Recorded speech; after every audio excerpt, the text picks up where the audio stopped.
देखिए, कल मैंने जो आप लोग को मॉडर्न डेमोक्रेसी पढ़ाया था वहां तक तो समझ में आया होगा, और वीडियो भी मैं शायद मैंने भेज दिए ग्रुप पे, है ना? नहीं भेजिए तो भेज दूंगा। तुम रिवाइज करो, तुमको नहीं पढ़ा रहा मैं, तुम टेस्ट देके जाओगे। 1 घंटे में टेस्ट हो जाना चाहिए तुम्हारा। Revise it. नोटबुक में क्वेश्चन सर लिख के लाया हूं।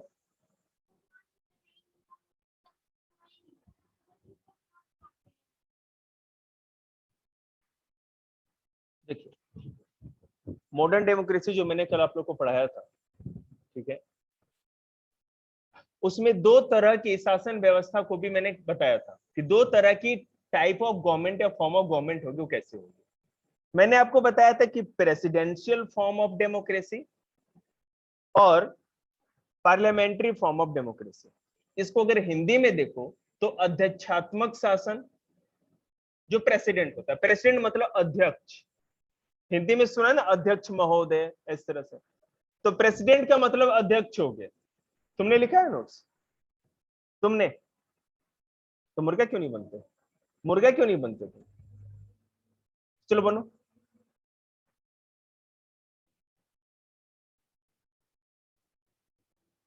तो प्रेसिडेंशियल फॉर्म तुमने याद कर लिया है ना? टेस्ट दोगे तब तुम वहां पे चलो। प्रेसिडेंशियल फॉर्म ऑफ गवर्नमेंट, ऐसे देश जहां पे प्रेसिडेंट ही हेड होता है शासन का, वही हेड है, वही सारा शासन व्यवस्था देखता है, वही सब हेड है। वहां प्राइम मिनिस्टर नाम का कोई पोस्ट नहीं होता। जैसे बेटा अमेरिका हो गया, है ना, आपका रूस हो गया, फ्रांस हो गया, ऐसे बहुत सारे देश है, ठीक है। लेकिन पार्लियामेंट्री फॉर्म ऑफ गवर्नमेंट वो होता है जिसे प्राइम मिनिस्टर हेड होता है, पीएम जहां हेड होते हैं। भारत को आप देख ही रहे हैं, आप अगर जापान में जाके देखोगे तो वहां पर भी ऐसा ही है, ठीक है। तो इस तरह के देश। अब मैं आपको इसमें थोड़ा थोड़ा डिफरेंस करके बताता हूं। इलेक्शन ऑफ प्रेसिडेंट कैसे होता है? मैं भारत के राष्ट्रपति या प्रेसिडेंट के इलेक्शन के बारे में बात नहीं कर रहा, मैं किसकी बात कर रहा हूं? जो अमेरिका, फ्रांस या रसिया में जहां राष्ट्रपति ही हेड होते हैं, प्रेसिडेंट ही हेड होते हैं, वहां की बात कर रहा हूं। तो प्रेसिडेंट का इलेक्शन किस तरह होता है? वहां पे डायरेक्टली बाय द पीपल, लोग सीधे अपने कैंडिडेट को वोट देते हैं।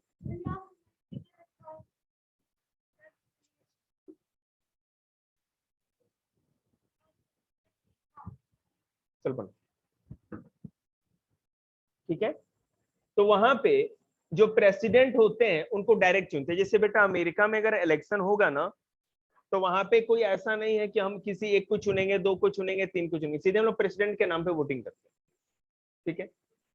और यहां पर क्या होता है? By the parliament, state legislative assembly and legislative council, ठीक है।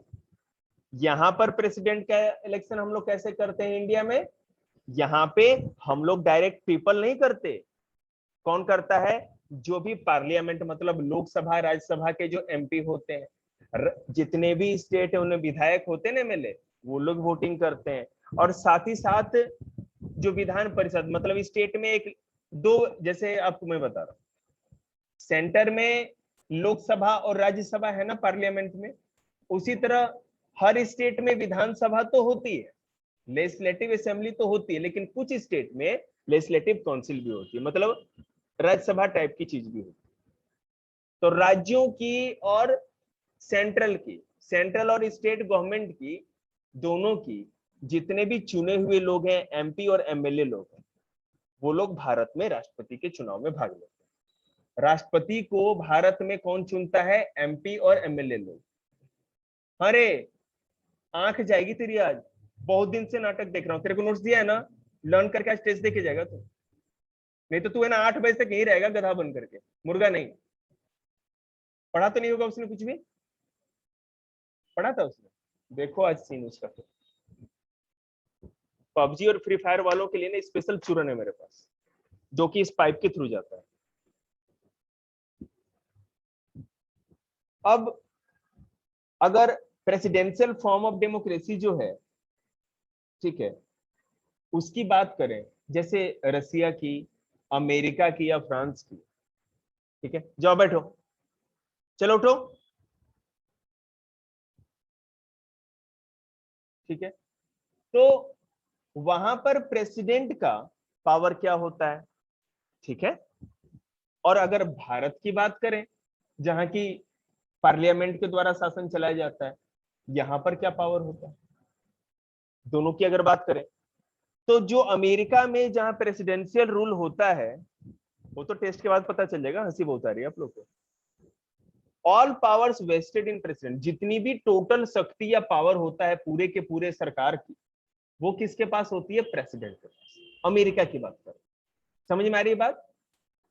साथ ही साथ can even veto the enactment of the government, सरकार का कोई भी काम होगा ना, वहां वीटो भी लगा सकता है। वो वीटो का मतलब कि आपने कुछ भी कर रखा हो, अगर उसने मना कर दिया ना तो वो काम नहीं होगा, यह प्रेसिडेंट कर सकता है, अमेरिका। भारत की अगर बात करें, जहां पार्लियामेंट्री सिस्टम है, तो limited powers is the national head of the nation, no veto power. ये केवल देश का हेड होता है, ठीक है, हेड होता है, लेकिन इसके पास सारा पावर नहीं होता। आपको पता है ना, यहाँ पर प्राइम मिनिस्टर, प्रधानमंत्री के पास सारी शक्तियां होती है, राष्ट्रपति के पास तो केवल नाम का हेड होता है, कोई पावर ओवर तो होता नहीं,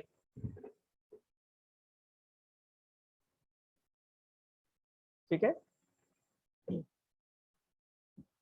और यहाँ का जो राष्ट्रपति वीटो भी नहीं लगा सकता।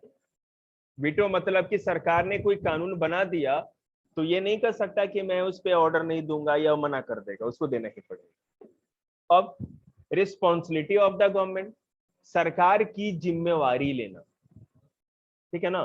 तो अगर अमेरिका के प्रेसिडेंट की बात करें, ठीक है, तो वहां पे not responsible to the legislature, वो विधायिका के प्रति रिस्पॉन्सिबल नहीं होता। मतलब वहां की जो पार्लियामेंट होती है अमेरिका की, उसको संसद करते हैं, सॉरी कांग्रेस करते हैं, तो वो कांग्रेस के लिए रिस्पॉन्सिबल नहीं होता। लेकिन अगर इंडिया की बात करें तो ये रिस्पॉन्सिबल टू द लेजिस्लेचर, ये यहाँ के पार्लियामेंट के लिए रिस्पॉन्सिबल होता है, यहाँ का जो भी प्रेसिडेंट होता है।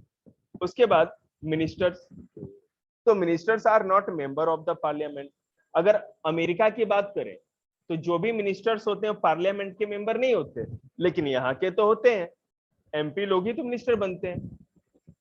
Head of the cabinet, presidential form of democracy में जो प्रेसिडेंट होता है, जैसे अमेरिका की अगर हम बात करें तो वहां पे पूरे सरकार का हेड प्रेसिडेंट ही होता है, लेकिन यहाँ पर प्राइम मिनिस्टर होता है। कैबिनेट का हेड, कैबिनेट मतलब मंत्रिमंडल, जितने भी मंत्रियों का ग्रुप होता है, मिनिस्टर्स का जो ग्रुप होता है, उसका हेड अमेरिका में राष्ट्रपति होता है, लेकिन इंडिया में प्रधानमंत्री या प्राइम मिनिस्टर होता है, ठीक है। Functioning of cabinet, the cabinet is only administrative in nature, the cabinet enact the executes the law. देखो वहां पर जो कैबिनेट होता है अमेरिका में, वो केवल प्रशासन चलाने का काम करता है, एडमिनिस्ट्रेशन का काम करता है, कानून बनाने उनाने में उनका कोई रूल नहीं, ठीक है। लेकिन इंडिया में लोग जो मंत्री होते हैं वो कानून बनाने में भी आगे आते हैं और लागू कराने में भी सामने आते हैं। अब खुद सोचिए, जो हमारा रक्षा मंत्री या डिफेंस मिनिस्टर होगा, वो भी तो मेंबर ऑफ पार्लियामेंट ही है, और वोटिंग होगी कानून बनने के समय तो वो भी वोट डालेगा। प्रधानमंत्री खुद डालते हैं तो उसकी तो बात ही छोड़ दो। लेकिन अमेरिका में ऐसा नहीं होता, अमेरिका में कांग्रेस के जो मेंबर लोग होते हैं ना, वही लोग वोट करके कोई कानून बनाते या हटाते हैं, ठीक है, और मिनिस्टर्स लोग ये काम नहीं करते।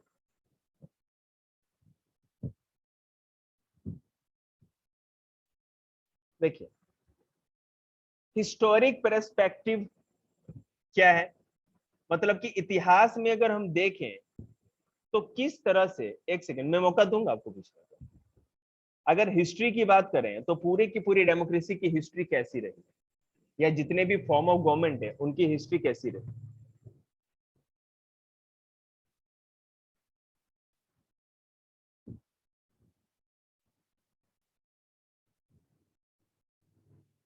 अब ये जो टेबल है ना, ये आपको रट्टा करना है। मैं अभी भी बोल देता हूँ, ये टेबल यहाँ पे इसमें जो लिखा हुआ है, जो भी ये बच्चे इंग्लिश मीडियम वाले ये इसको अच्छे से करके आएंगे, ठीक है। आपको नोट्स में मिल जाएगा ये वाला, या जो वीडियो से आप बेशक वहां पे स्क्रीनशॉट लेंगे। अब हिस्टोरिक पर्सपेक्टिव का मतलब है कि हिस्ट्री किस टाइप की है। ये पूरे के पूरे फॉर्म ऑफ गवर्नमेंट जो हमारे मोनार्क सिस्टम था, राजतंत्र, डिक्टेटरशिप, तानाशाही सरकार, कल बताया था मैंने, कोई सेना का आदमी जो ताकतवर है तानाशाही बन जाता है। उसके बाद बेटा मैंने आप लोग को बताया था डेमोक्रेसी, कैसे कैसे डेमोक्रेसी, सारी राम कहानी तो कल बता ही दी थी। तो ये बताने का कोई मतलब नहीं, लेकिन फिर भी डेमोक्रेसी वर्ड जो है वो कैसे बना, इस तरह के सिस्टम को डेमोक्रेसी क्यों कहते हैं, ये डेमोक्रेसी शब्द का या वर्ड का मीनिंग क्या है। तो डेमोक्रेसी दो ग्रीक वर्ड, ग्रीक मतलब यूनान, बताया था मैंने आपको, जो कि अलेक्जेंडर या सिकंदर का देश था। तो ग्रीक दो वर्ड, एक तो डेमोस मतलब कि लोग या पीपल होता है, और क्रेटोस मतलब कि पावर। तो डेमोस मतलब कि पीपल और क्रेटोस मतलब कि पावर, लोगों का पावर, उसी को डेमोक्रेसी कहते हैं। तो इस हिसाब से कह सकते हैं by the people, of the people, by the people, for the people. ठीक है, लोगों की, लोगों के द्वारा और लोगों की सरकार, वही डेमोक्रेसी है। मॉडर्न डेमोक्रेसी में पहले क्या था कि लोगों को वोट करने का अधिकार था।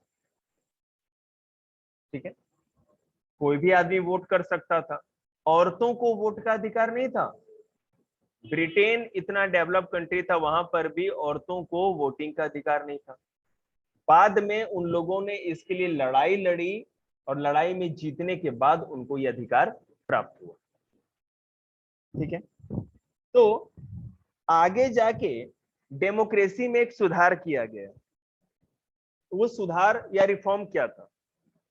वो रिफॉर्म या सुधार ये था, एडल्ट फ्रेंचाइजी, वयस्क मताधिकार। जो भी लोग 18 साल के हैं इंडिया में, हम लोग तो ऐसा मानते हैं, और कोई विदेश में हो सकता है कि कोई उम्र आगे पीछे भी हो सकती है, उन सभी लोगों को, किसी भी जाति धर्म के हो, किसी भी जेंडर के, मतलब कि मेल हो फीमेल हो कोई भी हो, सब लोगों को वोट देने का अधिकार होगा। ठीक है, ये उनको राइट होगा। तो यूनिवर्सल एडल्ट फ्रेंचाइजी वो है कि हर एडल्ट सिटीजन को, जिसकी एज 18 या उससे ऊपर है, सभी लोगों को वोट का अधिकार। ये एक डेमोक्रेसी की अच्छी खासियत है। हर आदमी को, जो 18 साल का हो गया वो भी आदमी कहेगा ना कि हमने भी सरकार बनाई, हमने भी मोदी चुना है। अब कोई रेडी वाला भी जा रहा है, कहे हमने भी मोदी को वोट देके जिताया है, वो भी बोल सकता है ना खड़ा होकर कि मैंने तुम्हें प्रधानमंत्री बनाया। भाई उसको अधिकार है बोलने का। ठीक है,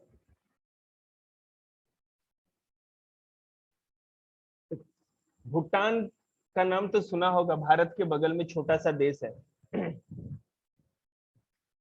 तो वहां पर भी बेटा पहले एब्सलूट मोनार्ची थी, मतलब कि वहां राजा का शासन था, राजा ही नियम कानून सब बनाता था। लेकिन 2008 में भूटान में इलेक्शन हुए और वहां राजा खत्म हो गए, राजा का शासन नहीं रहा। अब मल्टी पार्टी डेमोक्रेसी हो गई, मतलब बहुत सारी पॉलिटिकल पार्टी बन गई और वो लोग प्रजातंत्र में अब जनता को वोट का अधिकार है, अपनी प्रधानमंत्री खुद चुनते हैं। आगे देखिए, मैंने आप लोग को इलेक्टेड रिप्रेजेंटेटिव के बारे में बताया था। ठीक है, निर्वाचित प्रतिनिधि, सुन रहे हो ना? निर्वाचित प्रतिनिधि मतलब ऐसे लोग जिनको कि हम लोगों ने चुना। वो कौन होते हैं? सांसद या एमपी, मेंबर ऑफ पार्लियामेंट। ठीक है, जो कि लोकसभा और राज्यसभा के लिए चुने जाते हैं। लोकसभा में टोटल 552 मेंबर होते हैं और राज्यसभा में 250। 552 में से अभी 545 सीट के लिए ही एमपी चुने जाते हैं लोकसभा के लिए। क्यों? क्योंकि 4 सीट जो है वो पाक ऑक्युपाइड कश्मीर, मतलब कश्मीर का वो हिस्सा जो पाकिस्तान के कब्जे में है, वहां के लिए सीट हर साल खाली रहती है। हम लोग मानते हैं ना कि कश्मीर हमारा है, जो पाकिस्तान ने जीत लिया, इसलिए हम लोग ये दिखाने के लिए कि वो हमारा हिस्सा है, जब भी वो हमारे अधिकार में आएगा तो वहां से भी 4 सीट पे 4 सांसद जीतेंगे। ठीक है, तो 545 ही अभी लोग आते हैं। इन 545 में से भी 543 लोग ही चुने जाते हैं। 2 लोग जो है, 552 बोला था ना, तो 550 तो मेंबर है जिसको हम और आप चुनते हैं। 2 लोग को राष्ट्रपति चुनता है। अभी चुप रहो। 552 552 में से 550 तो पीपल चुनते हैं, हम और आप वोट देते हैं, जैसे मोदी जी का इलेक्शन जो होता है 5 साल, ठीक है। लेकिन 2 लोग जो हैं वो एंग्लो इंडियन होते हैं, आंग्ल भारतीय, मतलब कि कोई विदेश का आदमी जो भारत आ गया और यहीं का बन गया और यहीं पर वो बस गया और यहीं की नागरिकता उसको मिल गई, ठीक है। वो अमेरिका का, फ्रांस का, इंग्लैंड का, कहीं का भी हो सकता है। तो 2 सीट उसके लिए होती है जो राष्ट्रपति जिसको चाहेगा उसको बना देगा। और क्यों? क्योंकि एक बात बताओ, हम और आप अगर कोई इलेक्शन में अंग्रेज खड़ा हो जाए तो हम और आप वोट देंगे? हमें तो पता ही नहीं है वो कौन है, उसके बारे में क्या जानते हैं। तो ये माना जाता है कि वो जो समुदाय भारत में रहता है, जो विदेशियों का, जो यहीं का होके रह गया, यहीं पर जीता है, यहीं पर सब कुछ उसका है, बिजनेस सब कुछ है, तो उसका तो कोई आदमी पार्लियामेंट में बोलने वाला होगा ही नहीं। उन लोगों की कम्युनिटी की भी, संप्रदाय की कुछ समस्याएं होंगी, वो अपनी बात कैसे देश के सामने रखेगा? उसको भी मौका मिलना चाहिए। और चुनाव में तो कोई जिताएगा ही नहीं, जनता उसको वोट ही नहीं देगी। तो 2 लोगों को ऐसा चुन लिया जाता है, ठीक है। राज्यसभा की बात करें तो वहां पर भी 250 में से, ठीक है ना, 238 लोगों को ही चुना जाता है और 12 लोगों को राष्ट्रपति नॉमिनेट करता है, मतलब खुद नाम बोल करके उनको डायरेक्ट वहां का एमपी बना देता है। वो कला या आर्ट में से आ सकते हैं, कोई राइटर हो सकता है, फिल्म का हीरो हीरोइन हो सकता है। जया बच्चन का नाम सुना है ना हमें, लंबू तंबू जैसे लंबू, अमिताभ बच्चन की वाइफ का नाम है जया बच्चन। हेमा मालिनी का नाम सुना होगा, धर्म पाजी की वाइफ, ठीक है, बसंती। तो इस तरह के और भी लोग जो सितार बजाते हैं, जो भी है, वैज्ञानिक लोग जो साइंस और विज्ञान के क्षेत्र में बहुत बड़े बड़े वैज्ञानिक हैं, उनको 1-2 लोगों को चुन लिया जाता है। राइटर, साहित्य, मतलब जो लिटरेचर में के होते हैं, बड़े लेखक हिंदी इंग्लिश संस्कृत के होंगे, उनमें से 1-2 लोगों को चुन लिया जाता है, ठीक है। और अभी तो सचिन तेंदुलकर को भी चुन लिया गया था। तो इस तरह से 12 लोगों को चुना जाता है। आर्ट के क्षेत्र में मतलब की कला, साहित्य मतलब जो लिखते पढ़ते हैं उनके, पढ़े लिखे लोगों में से, जिसको लिटरेचर कहते हैं। उसके बाद विज्ञान और लोक प्रशासन मतलब एडमिनिस्ट्रेशन, आईएएस आईपीएस, कोई जो बहुत बड़ा काम कर रखा है जीवन में, रिटायर्ड लोग, उनको चुना जाता है। तो इलेक्टेड रिप्रेजेंटेटिव तो समझ गए, लोकसभा और राज्यसभा में कैसे कैसे होते हैं। इसी तरह राज्यों में भी होता है। राज्यों में भी क्या होता है भाई, कि राज्य, हर स्टेट में भी एमएलए चुने जाते हैं, जितनी सीट होगी उतने चुने जाएंगे। और राज्यों में 2 लोगों को केवल राज्यपाल चुनता है, ठीक है, अपने मन से, कला या विज्ञान आर्ट के क्षेत्र, इस तरह से होता है। इन्हीं लोगों को इलेक्टेड रिप्रेजेंटेटिव या निर्वाचित प्रतिनिधि कहते हैं, जो हम इलेक्शन जीत करके पार्लियामेंट में या राज्य विधानसभा में रहते हैं। समझ में आया? किसको समझ में नहीं आया हाथ उठाओ। आया बेटा आपको? ऋतिक? नहीं?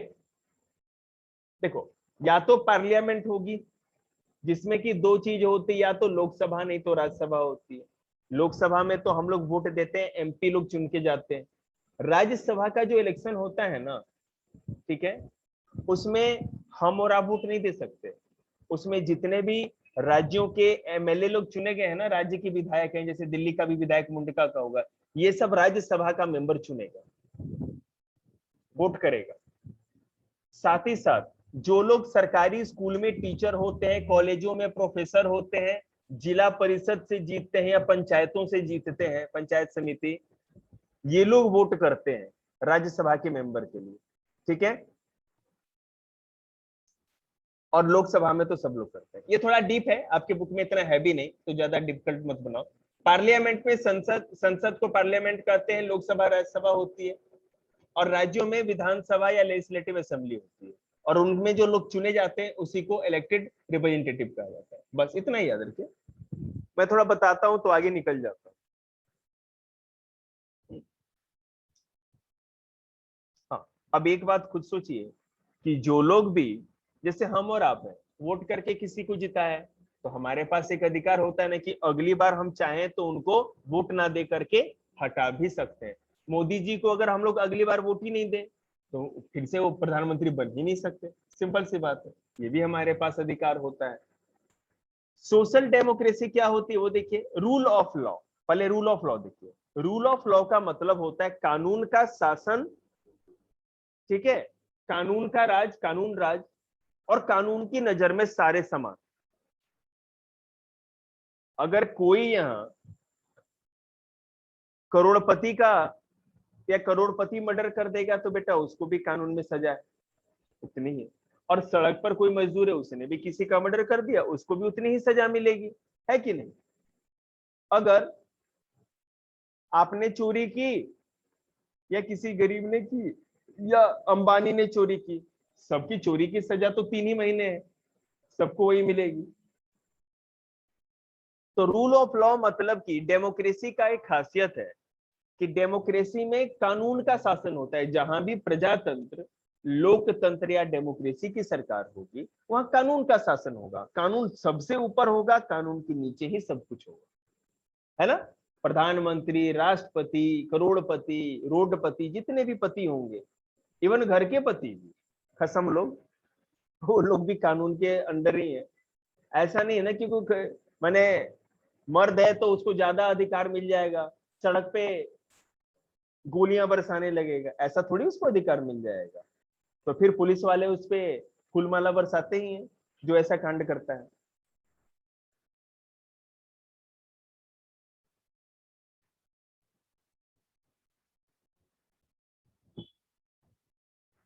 देखिए, तो रूल ऑफ लॉ आप समझ गए होंगे, कानून का शासन होगा, जो कानून होगा उसकी नजर में सब लोग बराबर होंगे, कानून से ना कोई ऊपर होगा, सब लोग उसके नीचे होंगे, सभी लोगों के लिए समान कानून होगा, equal law for equal person, for all the person, ठीक है।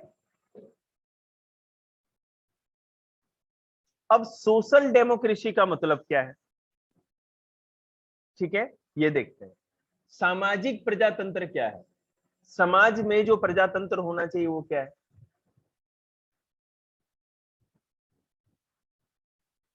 सोशल डेमोक्रेसी का मतलब ये होता है, या सामाजिक प्रजातंत्र का मतलब ये है कि समाज में किसी भी आदमी को जाति मतलब की कास्ट, धर्म मतलब की रिलीजन, संप्रदाय मतलब कम्युनिटी, ठीक है, और जेंडर मतलब की लिंग, जाति, धर्म, लिंग, संप्रदाय, किसी भी आधार पे बिना भेदभाव किए सबको बराबर बराबर मौका दिया जाएगा। Right of opportunity according to our article 15, sorry 16, हमारे कॉन्स्टिट्यूशन में आर्टिकल 12, 395, 395 आर्टिकल से 395 कानून की लाइन लिखी हुई, ठीक है, उसको हिंदी में बेटा अनुच्छेद कहते हैं। 395, 395, उसमें अनुच्छेद या आर्टिकल 12 से लेकर के 35, 12 से 35 तक जो है ना, वो फंडामेंटल राइट है, मौलिक अधिकार, हमारा आपका अधिकार। हम इस देश के नागरिक हैं, इस भारत में रहते हैं, तो हमको ये अधिकार है, ये हमारा संविधान, हमारा कॉन्स्टिट्यूशन हमको देता है, मौलिक अधिकार।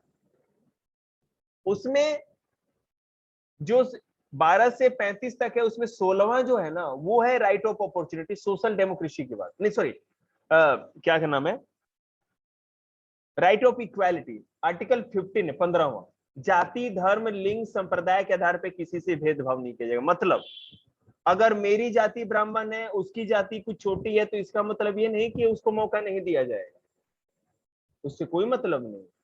अगर मैं हिंदू हूं, कोई मुस्लिम है, तो उसमें भी भेदभाव नहीं किया जाएगा। आप लड़के हो, आपकी बहन है, तो भाई और बहन में भी कोई डिफरेंस नहीं होगा। समझ रहे हैं बात को। तो इसी को सोशल डेमोक्रेसी कहते हैं, समाज में सभी जाति, धर्म, रंग, रूप, है ना, कि लोग समान है, सबको बराबर बराबर अधिकार दिया जाएगा अपने विकास करने का, डेवलपमेंट करने का। डेवलपमेंट कैसे होगा, कोई भी काम बिजनेस करके आगे बढ़ सकते हो, एजुकेशन लेकर के आगे बढ़ सकते हो, और सरकारी नौकरियों को लेकर के आगे बढ़ सकते हो। यही तरीका है ना आगे बढ़ने का, तो आपको राइट होगा। इकोनॉमिक डेमोक्रेसी जो होती है, इकोनॉमिक डेमोक्रेसी का मतलब ये है कि हमारे फंडामेंटल राइट में हमको ये मौका दिया गया है, आप जो भी काम चाहे कर सकते हैं। पहले के प्राचीन धर्म में क्या था कि ब्राह्मण ही पढ़ेगा या पढ़ाएगा, शूद्र जो था वो ना पढ़ा नहीं सकता, उसको शिक्षा का अधिकार नहीं था, औरतों को शिक्षा का, लड़कियों को शिक्षा का अधिकार नहीं था। आज से हजारों साल पहले की बात बोल रहा हूं, ठीक है। लेकिन अब जो डेमोक्रेसी, मॉडर्न डेमोक्रेसी आई है, इसमें इकोनॉमिक अधिकार है। आप जो व्यापार करना चाहते हैं, जो काम करना चाहते हैं, जो बिजनेस करना चाहते हैं, सब कुछ कर सकते हैं। हाँ, लेकिन देश की जो सोवर्जिनिटी है, मतलब अखंडता, और जो संप्रभुता, मतलब कि नेशनल सिक्योरिटी का मामला नहीं होना चाहिए। अब आप यहाँ पे बोलेंगे बाबूजी मैं तो कंझावला में मिसाइल बनाऊंगा, तो नहीं बना सकते ना, बॉम्ब नहीं बना सकते। अब हर घर घर में है ना भाई, 2 का 10, 2 का 10, 2 का 10, है ना, चाइनीज पिस्टल। अब ऐसे गेहूं और चावल की तरह बंदूकें तो नहीं बिक सकती ना। समाज में क्या होगा, अशांति फैल जाएगी। गुड़िया का दिमाग खराब हुआ, 10 रुपए लेके गई, तमंचा लेकर के आ गई, तो फिर तो प्रॉब्लम है ना। फिर मास्टर यहाँ नहीं बैठेगा, फिर मास्टर टेबल के नीचे चला जाएगा, फिर मास्टर किसी को पाइप से नहीं मारेगा, डर लगेगा ना कि बच्चे का दिमाग घूम गया तो ये बात है। तो मतलब इकोनॉमिक डेमोक्रेसी का मतलब है कि आप अपने डेवलपमेंट का कोई भी काम कर सकते हो, कोई भी रोजगार व्यापार कर सकते हो, लेकिन देश की और समाज की सुरक्षा पर उससे कोई बुरा असर नहीं पड़ना चाहिए, वो काम आप कर सकते हो, ठीक है। इसी को इकोनॉमिक डेमोक्रेसी या आर्थिक प्रजातंत्र या आर्थिक लोकतंत्र कहा गया। आगे देखिए,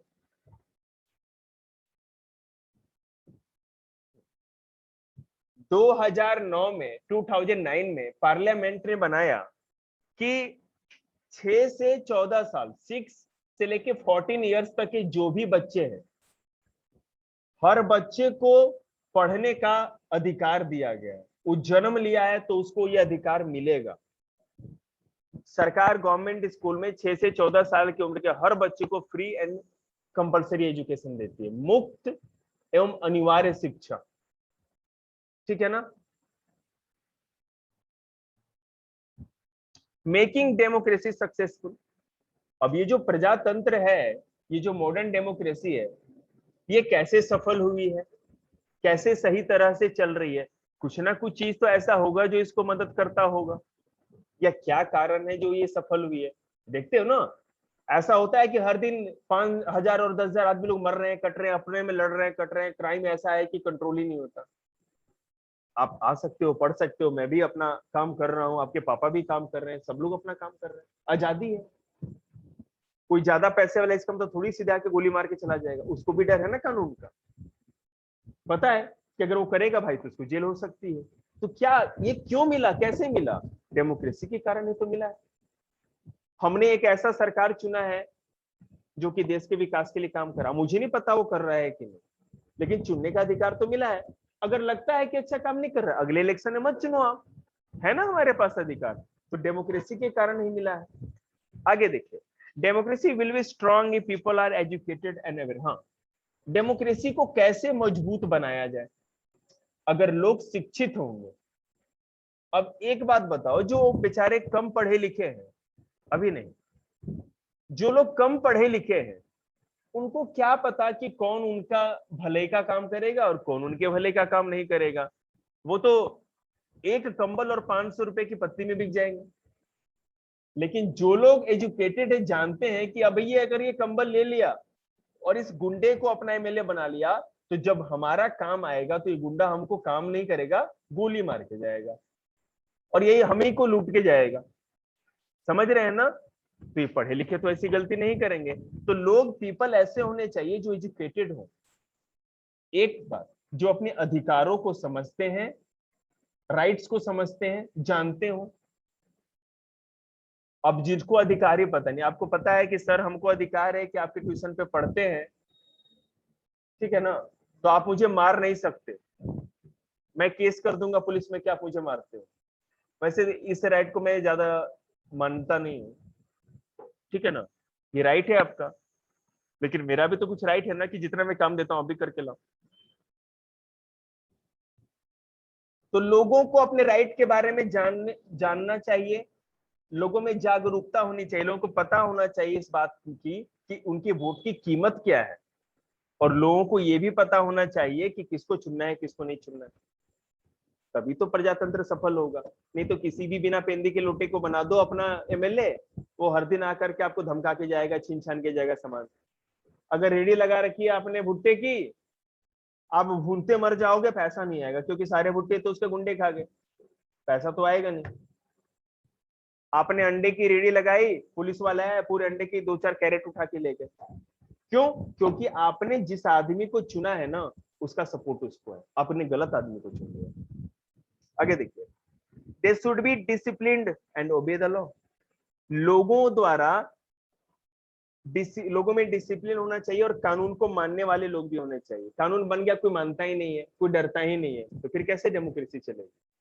डेमोक्रेसी क्यों चल रही है? क्योंकि आप और हम डेमोक्रेसी मान रहे हैं, कानून से डरते हैं, कानून को मानते हैं, है कि नहीं?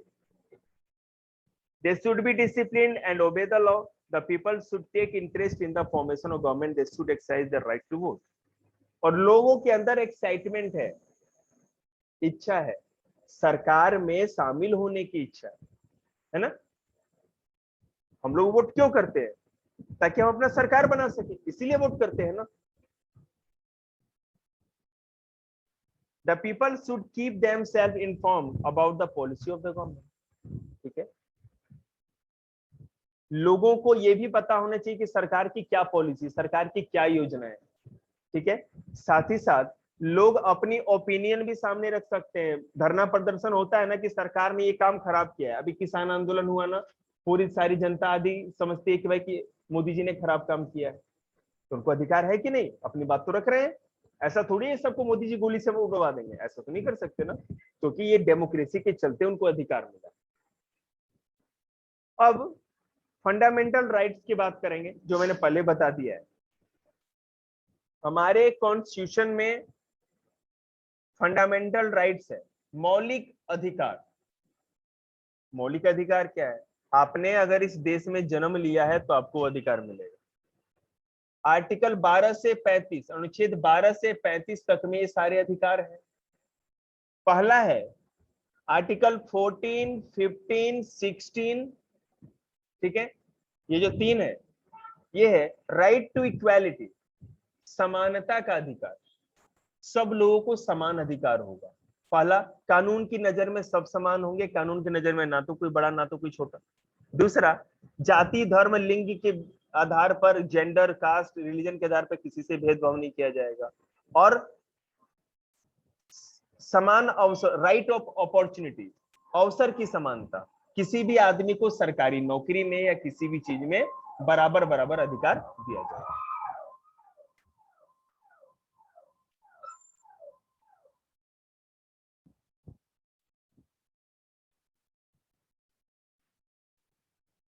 राइट टू फ्रीडम, ये देखो, राइट टू फ्रीडम मतलब स्वतंत्रता का अधिकार, हमें बोलने का अधिकार है, भारत में कहीं भी आने जाने का अधिकार है। जम्मू कश्मीर और उत्तराखंड ये नहीं बोल सकते तुम दिल्ली वाले हो, मेरे राज्य में नहीं हो। हमें कहीं भी बसने का अधिकार, हम चाहें तो उत्तराखंड, जम्मू कश्मीर, पंजाब, राजस्थान, तमिलनाडु, कहीं भी जमीन लेकर के घर बना के रह सकते हैं, कोई भी बिजनेस कर सकते हैं, और कोई भी बात बोल सकते हैं, लिख करके जनता के सामने रख सकते हैं, या भाषण दे सकते हैं, आंदोलन प्रदर्शन कर सकते हैं, ये सारा अधिकार। राइट अगेंस्ट एक्सप्लॉयटेशन, शोषण के विरुद्ध अधिकार, आर्टिकल 23 और 24। आर्टिकल 23 ये कहता है कि किसी भी आदमी को जबरदस्ती या जबरन आप मजदूरी नहीं करा सकते, काम नहीं करा सकते, ठीक है ना? कोई मजदूर है, उसकी इच्छा होगी तभी ले जाके घर पे काम करा सकते हो, ऐसा नहीं कि जबरदस्ती तू मजदूर है तेरे को काम करना पड़ेगा। कर रहे हो, केस कर दिया तो जाएंगे जेल में आप।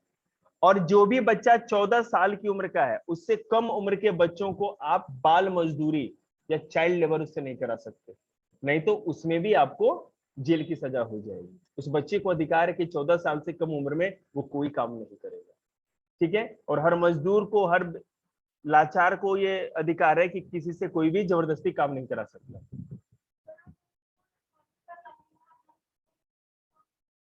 पता है आपको, अगर उसमें केस कर देना तो वहां पर क्या पुलिस आएगी और अरेस्ट करके ले जाएगी उन सबों को जो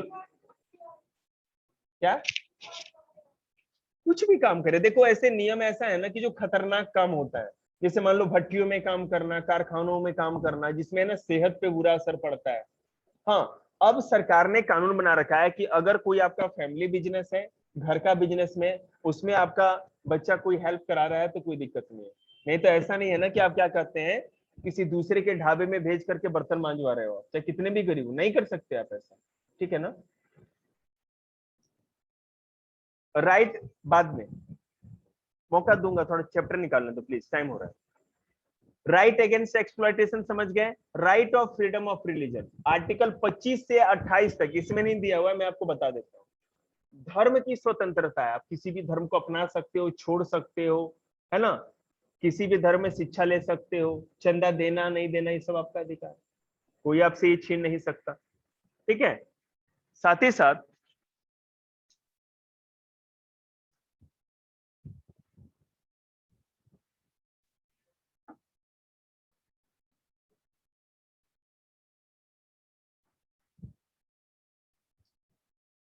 हाँ, right of educational rights, her citizen को शिक्षा का अधिकार और अपने धर्म की शिक्षा को बनाए रखने का अधिकार है। राइट ऑफ कॉन्स्टिट्यूशनल रेमेडी, ये आर्टिकल 32 के द्वारा मिलता है हमको। इसमें यह होता है कि अगर कोई भी पुलिस प्रशासन, प्रधानमंत्री, राष्ट्रपति या कोई गुंडा, कोई भी आदमी आपके फंडामेंटल राइट छीनता है, जो कॉन्स्टिट्यूशन ने आपको अधिकार दिया है वो ले रहा है, छीन रहा है, तो आप सुप्रीम कोर्ट जा सकते हो। आप एक नागरिक को सुप्रीम कोर्ट जाने का अधिकार ही constitutional remedy, right of constitutional remedy या संवैधानिक उपचारों का अधिकार कहा जाता है। हम सुप्रीम कोर्ट जा सकते हैं ना, कोई मामला ऐसा हो जाए तो केस कर देते हैं, ये हमको कॉन्स्टिट्यूशन देता है।